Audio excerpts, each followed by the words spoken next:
Alright everybody, this is Cave Johnson from Supertech Electronics, and today we're going to remove a Toyota Prado Stereo. The most common fault we see is someone decided to put their fist through the screen to see if it works better.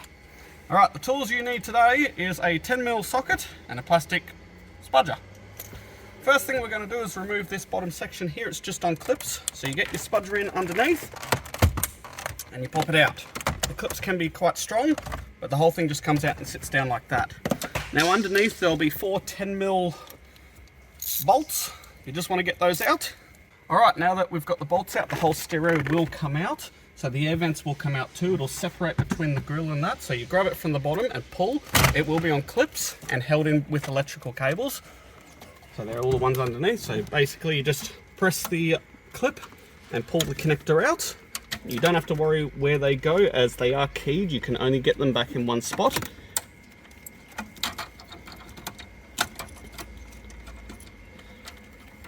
And now that you've got them all plugged, this unit is ready to send off to Supertech Electronics for repair.